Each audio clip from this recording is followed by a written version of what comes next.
Okay, and here's Missy's run from Sunday.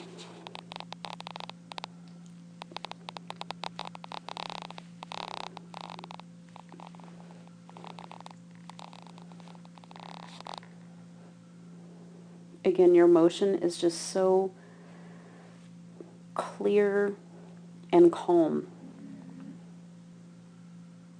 You need to draw on this with Riedel. And that was really nice that he didn't call that table a refusal.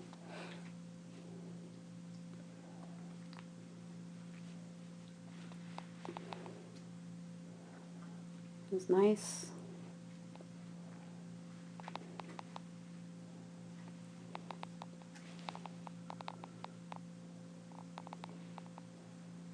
Bummer.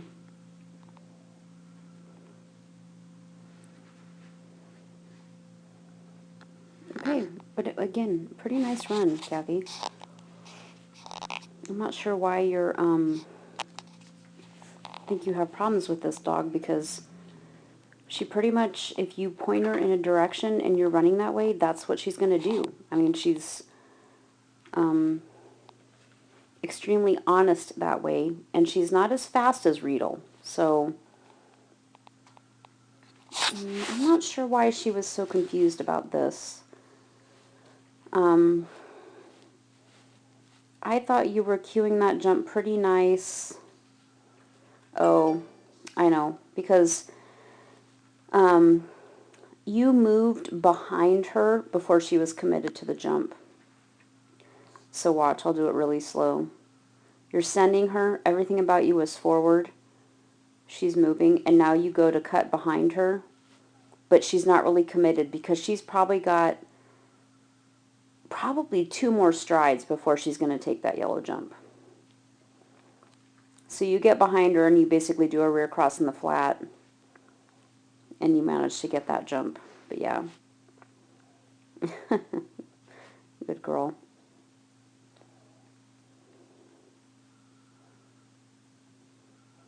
I mean, she has good contacts. She has good weaves. I don't really know why I don't know why. It's hard to see. Filming in the barn is challenging because we can only film from this one side, and so there's always like these blind spots. All I can see, which it's hard to see because the teeter is sort of blocking, is that you decelerate right before she's going to get on the table. And so she maybe was questioning it a little bit. Yeah, I don't know, it's hard to see, but it looks to me like you decelerated. And my guess is this dog will never overshoot anything.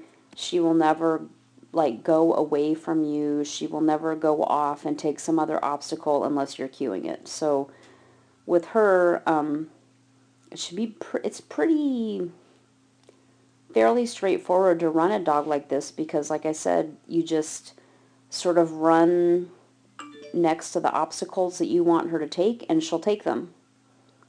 Here, it's kind of hard to see, but you kind of slowed down, and I think she probably thought she was supposed to take the dog walk. One of my dogs thought that too, because I was decelerating. And so you had to redirect her to the tunnel.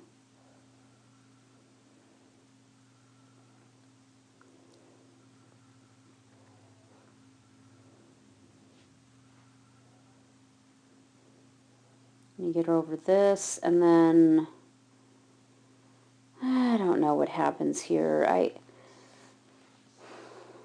I mean, you're kind of lateral of the weaves because of this wing. So you're kind of running next to this wing, which then when you make your turn, you end up being sort of lateral of the weaves. And because of that, I think she takes this jump and she sort of curls into you.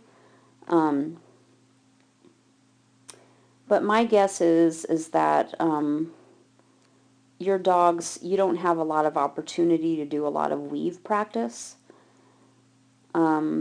And so neither one of them are really strong weavers. I mean, this was a pretty nice approach from the dog walk, and then over is a pretty straight approach to the weaves. But you know, if you have some weave problems or whatever, then it would be hard. And with her, like I said, I think your path was kind of like this, but it ended up having you be lateral of the weaves. And my guess is Misty is used to you being right at each obstacle with her.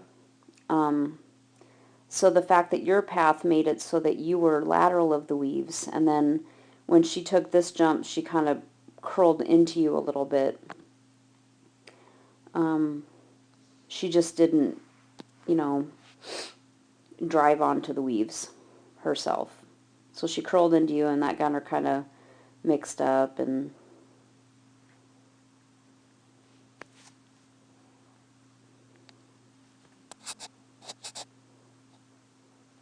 but she's a pretty straightforward dog. So I don't know why she popped there, but she's a pretty straightforward dog. And I really think that you can learn something about running Riedel by thinking about how you run Misty.